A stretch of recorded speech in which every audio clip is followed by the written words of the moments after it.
नमस्कार सर्वांना। आपल्या हिंदू धर्मात मुंगूस हे भगवान कुबेराचे वाहन मानले जाते। मुंगूस पाहणे शुभ असते असे तुम्ही अनेक वेळा लोकांचे म्हणणे ऐकले असेल। पण आज आपण मुंगूस दिसणे हे किती फलदायी किंवा किती शुभ असू शकते ह्याविषयी आपण माहिती घेणार आहोत। जर आपल्या चॅनलवर कोणी नवीन असाल तर आपल्या चॅनलला सबस्क्राईब नक्की करा। तर चला मग व्हिडिओला सुरुवात करते। हिंदू धर्मात अनेक प्राण्यांबद्दल शुभ आणि अशुभ संकेत सांगितलेले आहे। गाय, कावळा, साप, कासव अशा कितीतरी प्राण्यांवरून आपण शुभ आणि अशुभ संकेताचे तर्कवितर्क लावत असतो। प्रत्येक प्राण्यांचा संबंध हा भगवंताशी जोडलेला आहे। माणूस जो शुभ किंवा अशुभ निसर्गातल्या चिन्हांमध्ये शोधत फिरतो आणि सोयीनुसार ही चिन्ह स्वीकारतो। लहानपणापासून आपण मुंगुसाला तोंड दाखवण्यासाठी रामाची गळशपथ हे देत असतो। आपल्या हिंदू धर्मात मुंगूस हे भगवान कुबेराचे वाहन मानले जाते। मुंगूस पाहणे शुभ असते असे तुम्ही कित्येक वेळा लोकांच्या तोंडून ऐकले असेल। ज्योतिषशास्त्रात मुंगूस हे सूर्याचे प्रतीक आहे। ज्योतिषशास्त्रात अनेक शुभचिन्हे त्यांच्याशी संबंधित आहे। मुंगूस तुमच्या जीवनात सूर्याप्रमाणे चमक आणतो असे मानले जाते की एखाद्या व्यक्तीला सकाळी लवकर मुंगूस दिसला तर त्याने समजावे की लवकरच धनलाभ होण्याची शक्यता आहे। सकाळी उठल्याबरोबरच तुमच्या आजूबाजूच्या परिसरात जर मुंगूस दिसला तर लवकरच म्हणजे 7 दिवसात तुम्हाला धनाशी संबंधित शुभ वार्ता मिळणार आहे।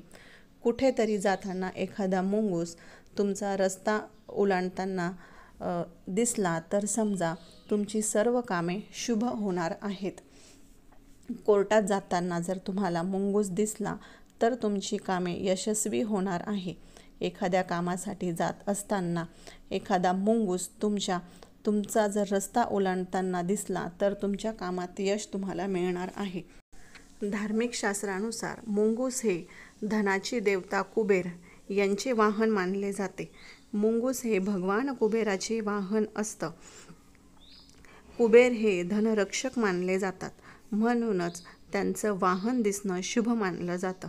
त्यावरून असा संकेत मिळतो की आता आपली आर्थिक भरभराट ही होणार आहे। शिवाय नशीब उजळण्याचंही हे एक लक्षण असतं। त्यामुळे जर मुंगूस दिसणं हे कुबेराचं दर्शन होण्यासमान आहे। पूर्वी शत्रूपासून धन वाचवण्यासाठी निर्जन स्थळी पुरून ठेवले जात असे। मुंगुसाचा अधिवासही निर्जन जमिनीखालीच खोल बिळामध्ये असतो। त्यामुळे त्याला कुबेराचा खजिना ठाऊक असल्याची आख्यायिका जोडली गेलेली आहे। मुंगूस सोन्यात लोळण घेणारे असल्याच्या आख्यायिकेमुळे ते माणसाला धनलाभ करून देते। या समजुतीने त्याला थेट रामाच्या नावाने तोंड दाखवण्याची गळ घातली गेलेली आहे। तर तुमच्या लक्षात आलं असेल आता मुंगूस दिसणं हे शुभ आहे की अशुभ आहे। जर तुम्हाला कुठल्या कामामध्ये जर मुंगूस दिसलं तर तुमचं कुठलं काम हे होणार आहे। त्याचबरोबर आपल्याला धनलाभसुद्धा मुंगूस दिसल्यावर हा होत असतो। तर आजचा हा छोटासा व्हिडिओ कसा वाटला आणि मुंगूसबद्दलची माहिती कशी वाटली नक्कीच कमेंट करून सांगा। आणि आपल्या यूट्यूब चॅनलला लाईक, शेअर आणि सबस्क्राईब नक्की करा। धन्यवाद।